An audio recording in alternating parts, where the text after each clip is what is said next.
The mental diet, as Neville Goddard explains it, is one of the easiest practices to start, and it has a huge positive impact on your life.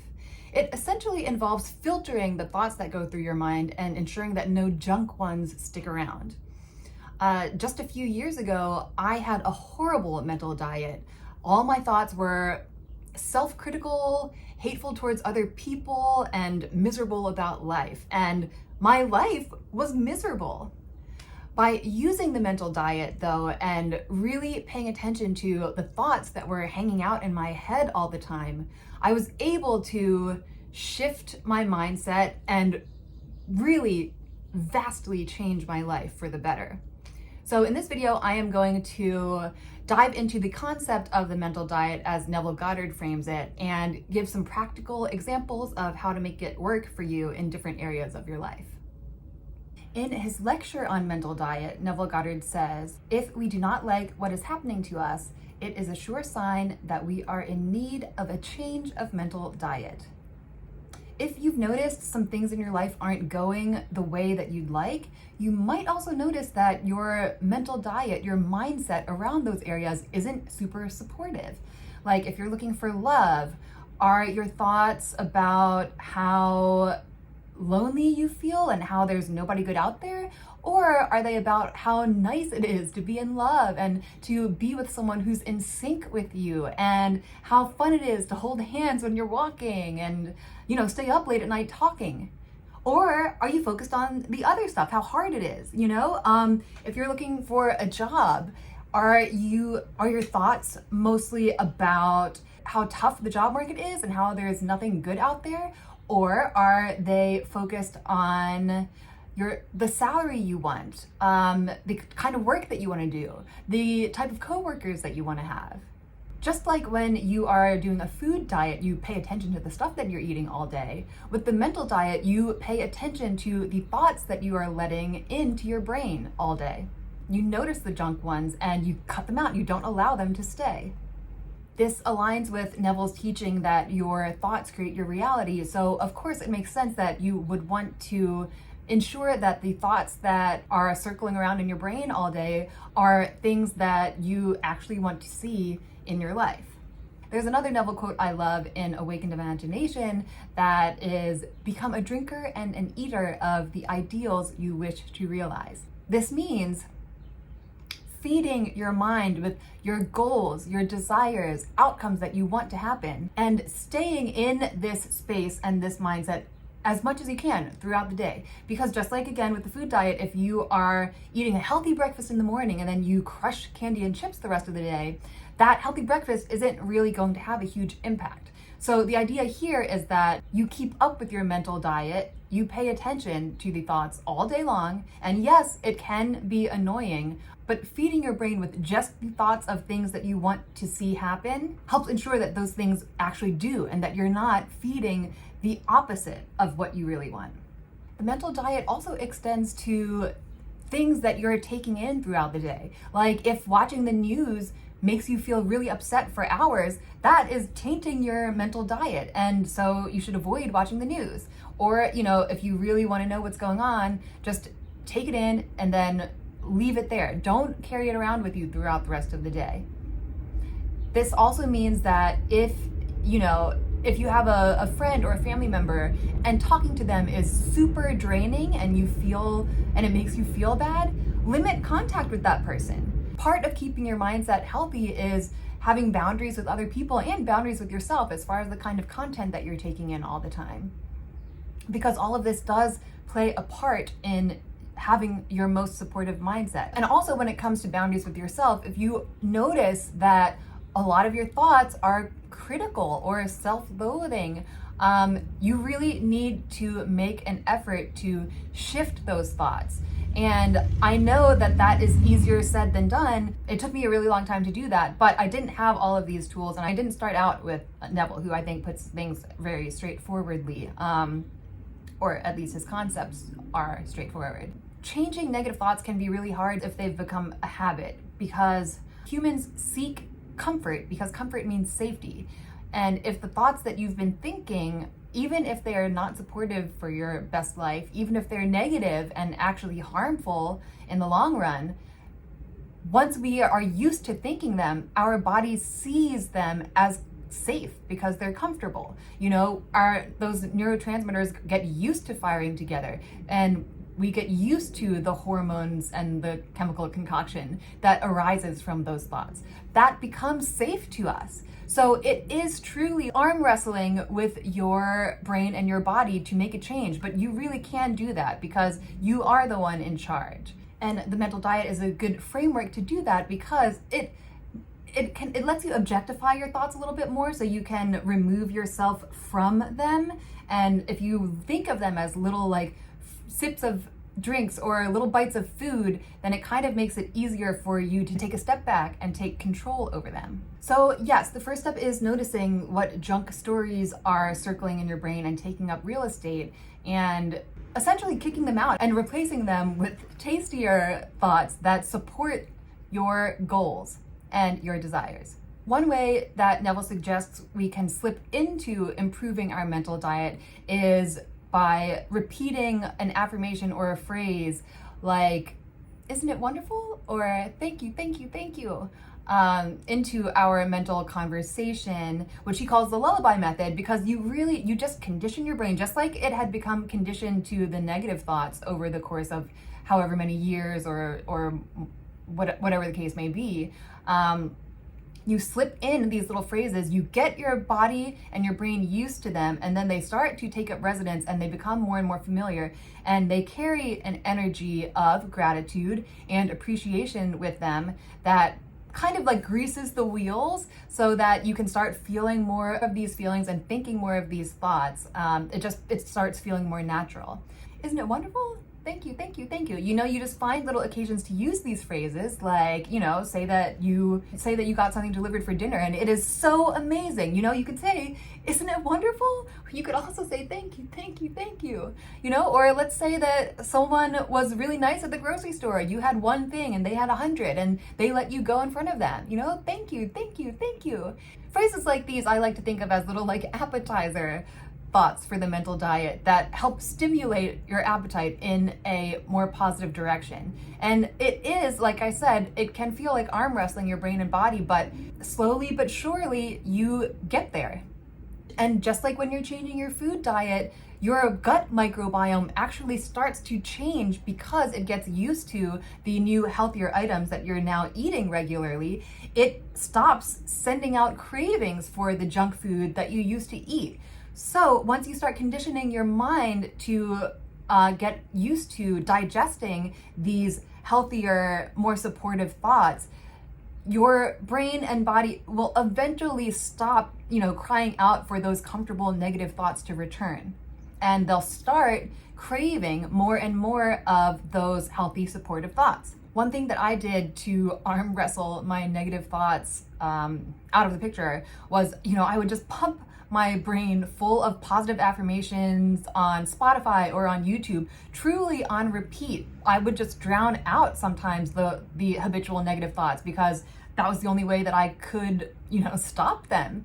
And that's a decent method. It's also helpful to listen to podcasts with people you find really inspiring, or, read books and note passages and return to them over and over and over again. Your mental diet is reconditioning your brain, and just like exercise for your body, which you have to keep up, Neville Goddard does call this kind of mental work exercise as well. And it is because it requires persistence and determination and maintenance and upkeep.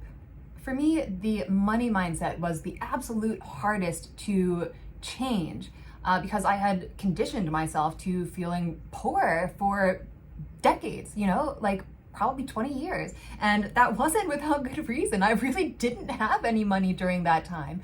But the issue was that my mental diet, the thoughts that I was thinking constantly about this situation were that I would always be poor and that money is always a struggle. And this was just how life is, and it's always going to be that way. And those are total junk thoughts. It was really, really hard for my financial situation to change while I was having those thoughts all the time, and while this was what my mental diet around finances was. And what changed my mental diet in this situation wasn't affirmations or me really trying to do it. It was an external factor. So during deep COVID, I lived with a bunch of roommates, and eventually I was like, I can't do this anymore. I must live by myself. It became a non-negotiable. And I live in New York City, and living by yourself, especially when you have like very, very little income, is not easy to do. But I just had to do it. I had to do it for my mental health and my overall well-being. And I made it happen. You know, I looked and I found a neighborhood that's relatively affordable, and I found a place that was actually a little bit out of my budget, but I got my brother to be the guarantor, and I was like, come hell or high water, I am making rent for this place. And that thought shift wasn't, you know, my life, I want to change my mindset and think supportive financial thoughts. It was, if I don't make my rent, then my brother is on the line for this. And I cannot, and I will not allow any of my financial problems to become his problems. I will not let that happen. And so instead of money hates me, I'm always struggling, I'm always poor, my overarching thoughts became, I am making my rent every month. Sure enough, you know, shortly after I moved in, I was looking for full-time jobs. I had been a freelancer, which really wasn't cutting it. So I started applying for jobs, and surprisingly quickly, I got a full-time position, and it's one that actually was like pretty solid, and it was definitely the most money that I'd ever made as a salary in my entire life. And that was awesome. When my mindset changed from maybe I'll have enough some months to I must have enough, my situation changed. And thank God, knock on wood, I have had enough money every month to cover my rent. And now my next step is, you know, I haven't always had a ton more than enough to cover my rent, and that's the next level that I need to go to. I have been more intentionally shifting my mindset around abundance and money being a friend, and I have been so grateful and so appreciative for how it has allowed me to have a more comfortable life so far, that I am seeing a ripple effect in my world around me. I am continuing to make more and more money. But it's interesting because even as I am very conscious about my mental diet, and especially around finances, and I am ensuring that, you know, I am constantly focusing on increasing abundance and gratitude and appreciation. When a situation happens where, you know, if there's a month where I have a whole lot of expenses, or if I just, you know, need to get something and it's more money than I had anticipated, those old stories, those old thoughts will immediately come back to the surface, and I will instantly feel like I'm broke forever again, or that money's always a struggle. And it is fascinating because as much as I have gotten used to a different mental diet around this subject, I haven't eradicated those old stories and those old thought patterns. They are so deeply ingrained. And I'm glad that I do have the tools with the mental diet to recognize, like, oh, this is an old story, and this is not what I want to be thinking, and this does not support my best financial life, and I can change it. But I almost find it surprising that you know, if I'm triggered by a certain situation, these old stories will come flooding back in, and I have to be always vigilant about this. But it becomes much, much easier the more that you do it. And so I notice pretty quickly if it's an old story, and that doesn't mean I can always instantly shake it. Those neural pathways, those hormones associated with those thought patterns, they're still in here somewhere. But using the framework of the mental diet and noticing when that pops up, I can start feeding myself those newer thoughts that are still getting established about abundance and finances and money being better and better every day. Another interesting place where mental diet comes into play is in your relationships with other people. For instance, Neville, in his lecture on mental diet and in one of his books, he mentions that there was a woman who worked for a costume designer, and she found him to be so like unnecessarily mean and critical, and he was just not a kind or pleasant person to work with. And she was like, you know, my work is good, so I feel like he's just a jerk. And then Neville was like, well, What are your mental conversations like about this person? Are you constantly arguing with him in your mind? Are you like cursing him out in your brain? Is your mental diet around this situation that he sucks and that this is a terrible working relationship and it's super annoying?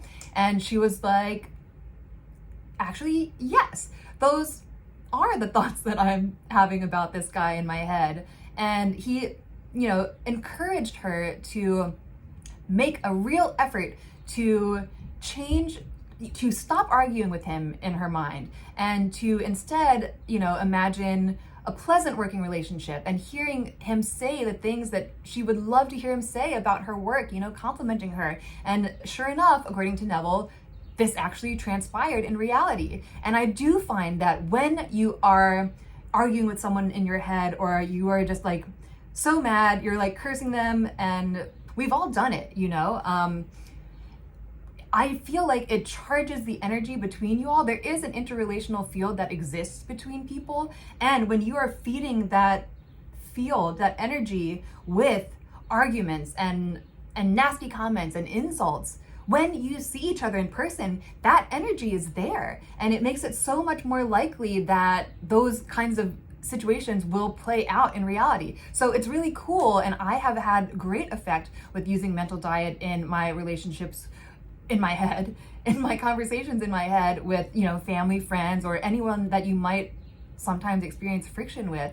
And if anything, shifting those inner conversations, minding your mental diet about how you think about these people in your head, makes you feel better even in the moment. Arguing with someone in your head, like, it doesn't feel that good to have that angry energy in your body. Sometimes it does, and you do need to let it out if it's there. But if you're able to instead, like, kind of go down the pathway of the positive things that you want to experience with that person, that just makes your body feel better in the moment. And it can seem a little delusional or a little delulu, but I think it's better to feel better. And, clearly by Neville's count, paying attention to your mental diet in this situation, your thoughts create reality. It makes a huge impact on what actually plays out in the world. So yes, again, if you are looking for love, feed your mind thoughts of how wonderful love is, and, how satisfying partnership feels, and any kind of daydreamy things even about your perfect partner. Those are the thoughts that you want to feed your mind. Those are the things you want to see transpire.